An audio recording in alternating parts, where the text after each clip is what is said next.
You know, it's something very interesting.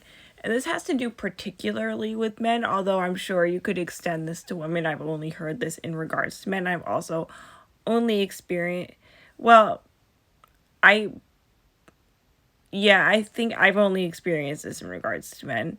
Um, when you tell someone your traumas, like your past trauma, if that person you're telling it to is abusive, they will log that and they will make a point of reenacting those traumas.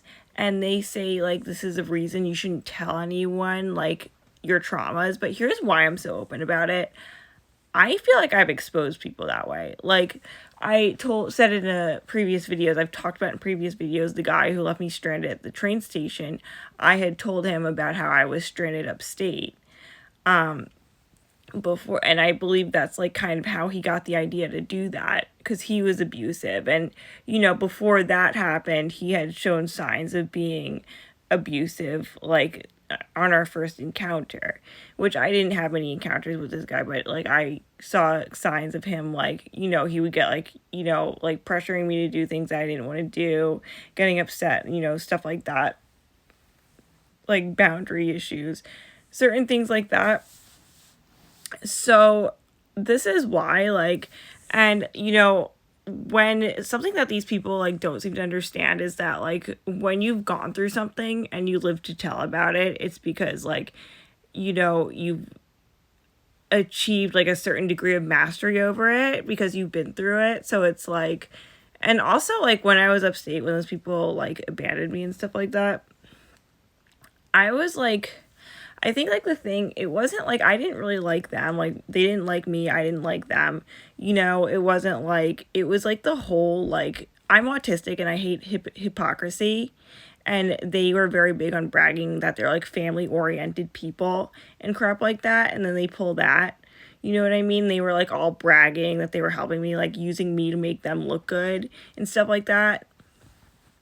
And like, and it also bothered me how, like, in this family system, like, people could act the way that that lady was acting, and like people would like completely sweep it under the rug, and then like any little thing that I did was broadcasted, because I was clearly the scapegoat, like stuff like that.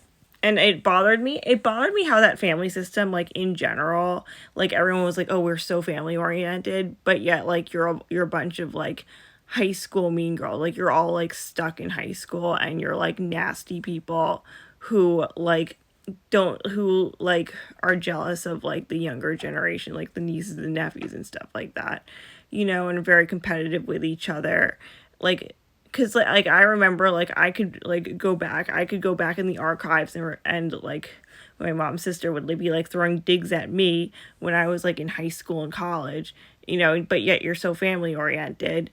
And like they like to do the thing where they like try to ignore you to make you feel like you're not important, and like they try to like exalt like the aunts and the uncles as like the celebrities, like they try to be celebrities, and then like treat like the younger generations like they're not important, stuff like that.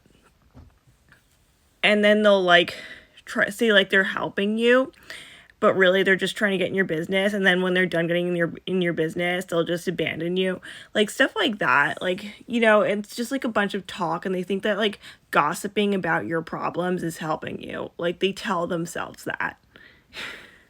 like you girly pops are just sitting in the high school cafeteria gossiping with each other. That's all you're accomplishing. But anyways, so yeah, like there's just like I'm like, these people are so messed up. Like, they're not family oriented at all. I'm like, I wouldn't treat, like, I don't go around saying I'm family oriented, but I wouldn't treat like a fifth cousin 10 times removed the way that these people have treated me. Like, and but they're the ones going around saying that they're family oriented. Like, how do you, like, no. Like, it's all about like for show, and so, and like narcissists are very like cult like, and they're very like into that whole thing. So yeah, that's why a lot of them are obsessed with families. I've talked about that in a previous video. I'm getting off track. So yeah, if you tell someone your trauma, like, and this is why I'm like very open about it, because I feel like it's exposed people, like, like, I feel like like it's like, first of all, if you think you can pull, like, I'm talking to you about how I figured someone out and got out of that situation, and you don't think I'm going to figure you out and get out of your situation. You know what I mean? Like, you think you could just like why do you think, like, I'm talking about how I like how I figured these people out.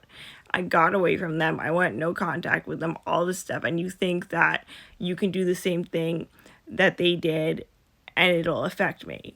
Like, you know what I mean? Because clearly, like, if it's like, if you doing that same thing that they did would affect me, I would still be, first of all, I would still be talking to them. I would I would still be under some type of like spell or whatever with them. Like, I wouldn't have figured them out. Like, you know what I mean? Like it's like, if someone's talking about, oh, these people did this to me and I got away from them, why would you think like, oh, that's how I can get one over on this person, is by doing the exact same thing? Like, no, they're gonna figure you out the same way that they figured those people out, and they're gonna get away from you the same way they got away from those other people. You know what I mean? So that's why I'm open about my traumas, because it's like someone can pull the same trauma on me, the same thing on me that other people have, and like that I'm talking, that I would tell them, and like I'm like, oh, okay, so you're the same type of person. You were just like looking to get something over. Like, I feel like it outs people. If you're very good at like cutting people off the first sign of a serious red flag, I don't think it's a big deal to talk about your traumas, because like the first thing an abusive person will do is try to replicate those traumas, and you'll see that and you'll be like, aha, and you get rid of them right away. I feel like it's a really good like weeding out system. And so that's why I don't mind like talking about it and stuff like that, because because it's like, people, like, you tell someone something that happened to you, and if they're abusive, like that person you're talking about, they will be like, oh, that's what I can use on you. And they'll try it, and you'll be like, aha, and then you can get rid of them. So that's kind of like my method, and that's why I don't like agree. That's why people are like, oh no, don't tell people your traumas, because then, like, especially men, like, they'll use it against you. And it's like, okay, but that's how you can weed them out, because you'll see them trying to use it against you. And because you've been through it, or like whatever, because you've seen it already, you're like, okay, I know exactly what you're doing here. Bye. So yeah, and I'm talking about how I cut like my sister off, stuff like that. Like, and you think I wouldn't just I wouldn't cut off a stranger, like stuff like that. So yeah, that's what I have to say about it.